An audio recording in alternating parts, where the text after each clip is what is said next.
to the weekly roundup on SA Footballer TV. I'm, of course, Tommy Javor, your host, and joined by the great man, the myth, the diff, Sean Jacobson. Howdy, how are you, Tommy? Hey! Right this time. Not our first take.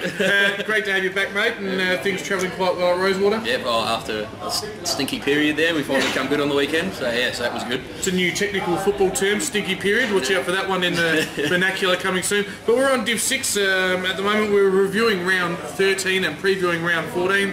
And Div 6 is shaping up just nicely. We're going to start our journey at what might have been a finals preview, maybe not a grand final preview, but a finals preview. Yep. Just take us through the score in that one, mate. We've got West Croydon 16-14, 110 to Ingle Farm 12-5, 77, so they got over pretty comfortable in the end.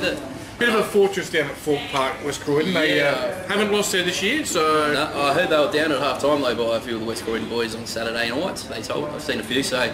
Yeah, they said they were down by about 3 goals, I reckon, at half time, and then they just blitzed them after that. Yeah, very strong second half, and 35-point win in the end. 33-point win. So you amuse me then. I'm going to go through the goal kickers and best players for West Croydon. You can take Ingle Farm. For West Croydon, Woodcock continued his consistent year with 4. Sumner kicked 3, the star of West Croydon for mine. Stanko and Giles both kicked a couple, as did Chili O'Toole.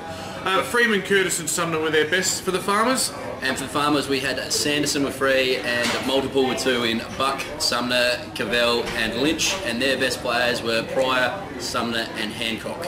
Zachy Hancock having a very consistent season, seeing his name in the best players each week. So I'm guessing you know a few of the boys down there? Yeah. Local, not that many, but yeah, a few of them. There was an upset this week, Diff, wasn't there? And that was at Fitzroy Sports Park with Fitzroy 16-13, 109. They've upset the big spending Brahma Lodge 15-16, 106. By 3 points, yep. And good work at Fitzroy. They were down at half time and come back and knocked them off just about kicking in there a bit, 15-16. Yeah, they had 2 more scoring shots and lost. Some mail coming out of Brahma Lodge as well. A couple of players have walked. We're not going to name names here because I don't know them personally, but yeah, 2 players have left in the last couple of weeks, and There's harmony going down. Yes, a little bit indeed. Brahma Lodge, they're up as well comfortably at half time. But for the losers, Brahma Lodge, Timmy Aloisi continued his great year with 7 goals. I think he's kicked 70 for the year. Motley's kicked 3. A host of singles. McKee, Savage and Jessup. Dylan Jessup, you reckon? No, I don't think so. It couldn't be, could it? Nah, wouldn't be. It couldn't be. Nah. Anyway. Do you know what? Wait, you know what? I want to know the answer to that question. That's quite interesting. So that would be, is that the young fella who was playing for Salisbury North? We'd know about it if he got moved down there, wouldn't we? Someone would have said something a while ago. We would have thought so. But he wears number 6. He was 3rd best. No. Daniel Jessup. Well done, mate. You were on the money there. And for Fitzroy, for the winners who deserve a big rap. Yep, that's amazing rap now. They're a chance of making the 5. Good work. Fitzroy's goal kickers were Macris with 3 and a couple with 2 in Smith, Whedon, Sinister, sorry. You skipped Pigliacelli. Oh, Pigliacelli, I was coming back to him. And Matty Delson. And their best players were Mick Askley, I reckon, Whedon and, the brother Whedons were the other 2 best. They certainly were. And the thing that makes it such a huge win is before that game, Fitzroy were in a logjam of 3 and 9 for the bottom 4, and that win there, it puts them a half a game outside the 5. So back in business, the Royal Boys. Gets them away from relegation too, because that 5th to 10th spot in this grade's tight as anything. One of those teams on 3 and 9 with them is a team that I think's almost got relegation sewn up because they've been on the decline after a reasonable start in this division. That's Houghton. Yeah, didn't they win first round? Yeah, they started like a house on fire, like a Houghton on fire. As of late, even at home, and again they started well on the weekend. Only 3 points in the quarter time, but after that it was 12 goals to 2. And Woody South pretty handy. Yeah, Big Clark. Now we watched him. We did the live call a few weeks ago, and we talked about. He only kicked 1 that day. Thanks for slamming the door. But he looked dangerous the whole time. That's a fine. Phone on. The producer's on fire here. Yeah. Well, it's come to fruition this week. He's kicked 7. Sumner's kicked 4, and a host of singles. Haynes, Miller, and Matthews, they're better players. For Houghton, mate. Yep, and for Houghton, we just had all singles for Houghton in the goal kickers, and their best players were Bray, McMurdy, and Turner. Yes. Mawson Lakes, they've had a really important game, well, really important for them because they needed to win to stay in touch with the 5, and they took on Adelaide Lutheran, who whilst sitting bottom, are also, it is a crazy ladder. 6th to 10th, 5th to 10th, you could make finals or you could be relegated. It could come down to round 18. But it was Mawson Lakes in the end, 12-10, 82. Too good for the Luthies, 10-5, 65 by. And it really was a one-man show down there. Mawson Lakes, it was Big Bad Brown kicking 8. That was the difference there. Yep, he was adjudged second best. Delwich must have had an absolute cracker because he was best. And Kingy was their third best for Luthies, mate. And for Luthies, we had the Big Redhead kicking 4, and Hickey and Hockless with 2. And their best players were Hickey, Babolka and Anspatch. Do you know what colour hair Redhead has? I don't, but I'd say it couldn't be Redhead, surely. Big I thought you might know him, you never know.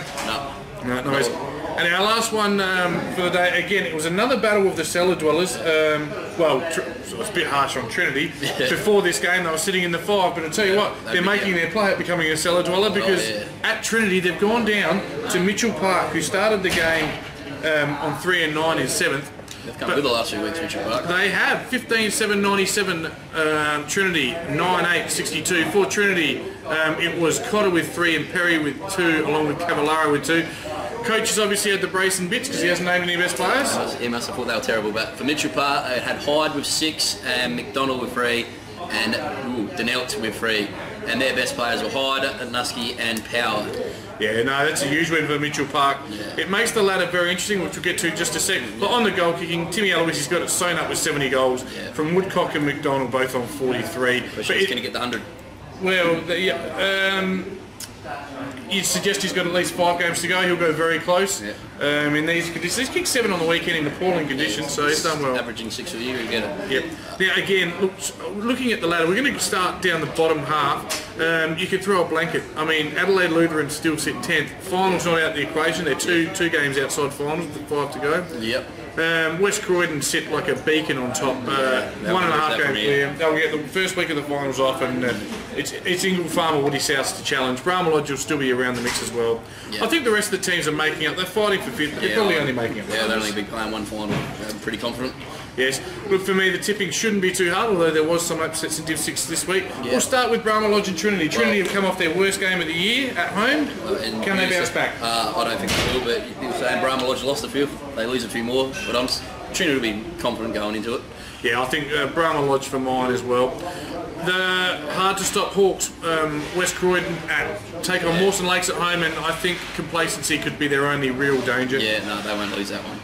They'll win and win comfortably. We don't want to dress up and find a way. Brown kick another 8. This is what we said. It will be their 5th now. I reckon they'll go back out of it. Like you said, whoever finishes 5th, we're just making up the numbers, and this week will prove it. If they want to make a statement, they've got to take a scout. Yeah. Knock off West Croydon. You'll probably play finals just about.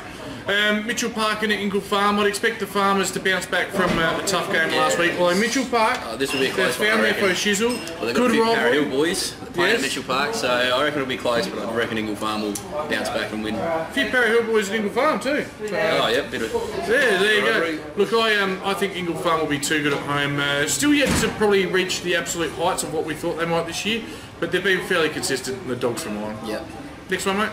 We got Woody South versus Fitzroy, and I think Woody South too good in this one. Even though Fitzroy had a good win last week, tough playing at Woody South at Ledger Oval. So Woody South for me. Woody, no, they call it New Vision Oval now. Oh, it's a change. So it changes regularly.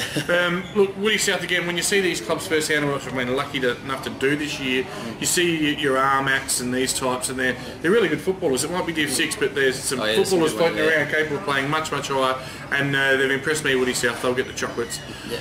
And the last one, we've got the Luverans versus Houghton, so the two Swelladellers at this time. I think you still said it wrong. Yep, I think I did. I just wanted to get it through.